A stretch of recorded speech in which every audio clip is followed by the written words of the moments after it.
What's happening, everybody? Welcome back. This is Forgo, and today we have Sneak Peek 3. But the sneak peek really didn't give us anything new that we didn't already know, which is kind of a shame, right? Usually the sneak peek teams usually do a tremendous job at giving these amazing sneak peeks for us. But really, I feel like, and let me know in the comments if you guys disagree with this, but I really feel like the sneak peeks that we got for Hawkeye were kind of lackluster, right? Like they give us these little hints, but we already knew what was coming, right? It was really, really easy to figure out. And I would have liked them to done a little bit more for it. What they've done in the past, man. I mean, the sneak peeks in the past have been so awesome, but let's check it out, guys. I mean, we're going to see exactly what we already knew was coming, but let's check it out.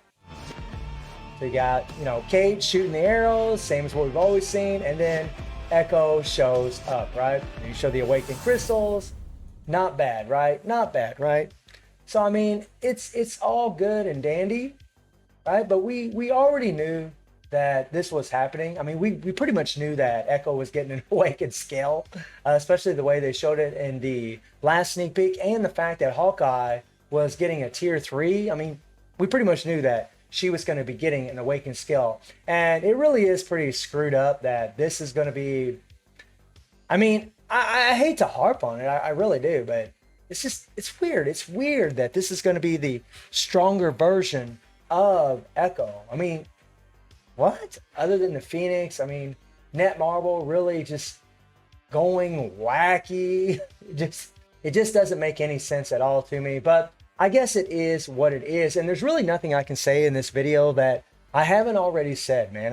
She's a paywall, so she needs to be freaking awesome. If she isn't, like if she doesn't have some kind of relevance in the game, then nobody's really going to care, And Netmarble, they don't really do that well on paywalls generally. It's been a long time since we had a paywall that was actually solid, that was actually very, very strong. I mean, what, Gambit maybe? I mean, it's been a long time since we had a very, very good paywall. There might have been someone after Gambit, I don't really remember, but it's just been a long time since we had somebody. And really, I mean, if you're going to spend your hard-earned money on a character like this, they need to be strong, right? And just like I said in the previous video, and I hate to regurgitate the things I've already said, but she's going to need a higher accumulation. She's going to need more hits. She's going to need more attack buffs, like this little 25% attack buff is and 5% crit rate really needs to be bumped up. Hopefully she's got some extra buffs. Hopefully she has like a better passive. Like the increased fire resist by 25% is really, really nice,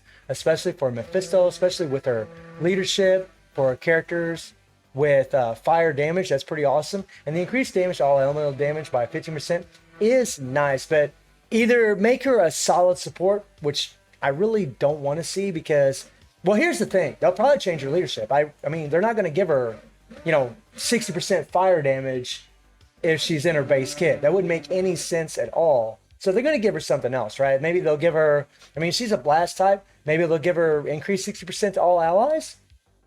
That would be a huge leadership. That would be amazing, right? Something like that. So they're going to have to change this leadership because it wouldn't make any sense to increase fire damage. So that's something to be looking forward. And then this passive here, the increased fire resist probably wouldn't really make any sense either. And the increased damage, all element damage by 50%. Like these things don't make any sense. So maybe it'll be an increased damage for all characters, increase all attack for all characters, something like that. Or maybe they'll make her just really good for PvP. I mean, she already does have a remove all buff right here, incapacitation. She already has a remove all debuffs right here. She's got immunity, she's got invincibility, she's got iframes. I mean, right now, obviously she's not worth a crap in a timeline because she isn't an awakened.